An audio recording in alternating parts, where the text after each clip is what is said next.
Lazarus Devasahayam was born in India on April 23, 1712.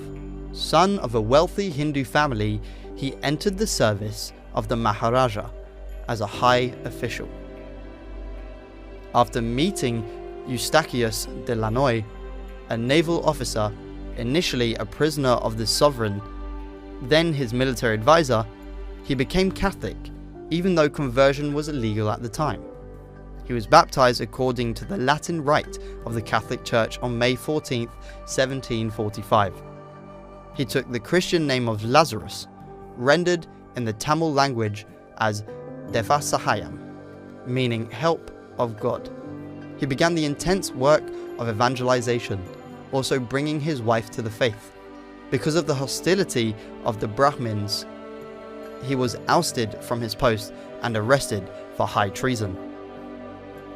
For 3 years he was tortured and subjected to insults, but he continued to preach the gospel.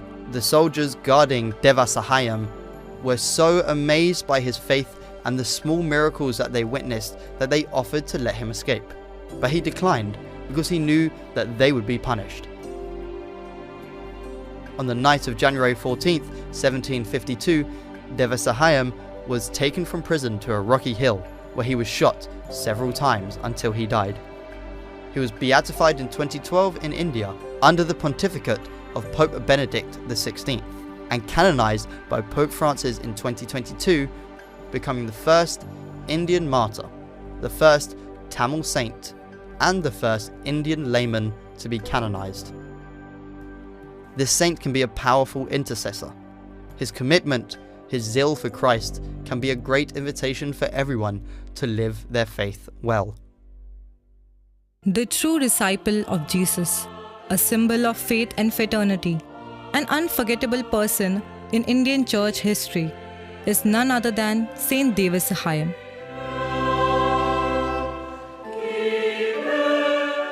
He became the first Indian layman to be declared a saint by the Vatican on 15th May 2022.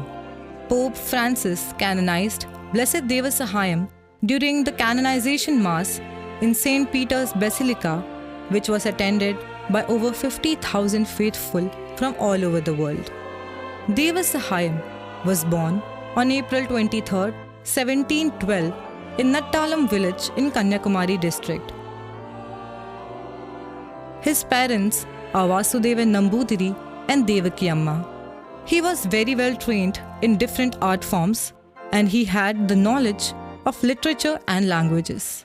He began his career in the royal palace of King Martanda Varma as a treasurer and became in close contact with several Dutch officials at the palace. After meeting a Dutch naval commander, de Lannoy, Devasahayam was baptized in 1745 and assumed the name Lazarus, meaning God is my help.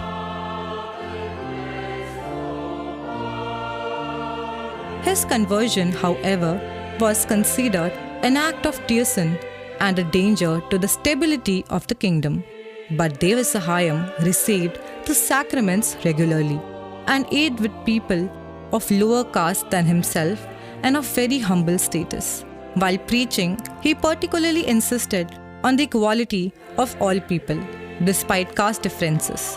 This aroused the hatred of the higher classes, and he was arrested in 1749. He was treated like a criminal. He was intentionally marched through populated areas, sitting backward on the top of a buffalo. As a method of torture, he was beaten every day with 80 stripes, pepper rubbed in his wounds and nostrils, exposed to the sun and given only stagnant water to drink. According to religious lore, Devasahayam was dragged from one village to another in the last 7 months before his death. While halting at Puliur-Kurichi, not far away from the Padmanabhapuram palace of the Travancore king, it is believed by Christians that God quenched his thirst by letting water gush through a small hole on a rock on the very place where he knelt to pray. The water hole is still found in the compound of a church at Puliur-Kurichi, about 15 kilometers from Nagercoil. He was also tied up on a neem tree in the village of Piruvalai. while being marched to Aralvaimoli. It is believed that he cured illness of sick people in the village and around. After enduring increasing hardship, he received the crown of martyrdom when he was shot on 14th January 1752. His body was then carelessly thrown out near the foothills at Katadimalai. It is said that local Christians collected his remains after 5 days of his death and buried it in the present-day Cathedral of St. Francis in Kottad, Nagercoil. From that day on, Devasahayam has been considered a martyr. Saint Devasahayam stood for equality and fought against casteism and communalism. His sainthood comes at a time when India is facing surge in casteism and communalism. His life is a great impetus for all who work for fraternity.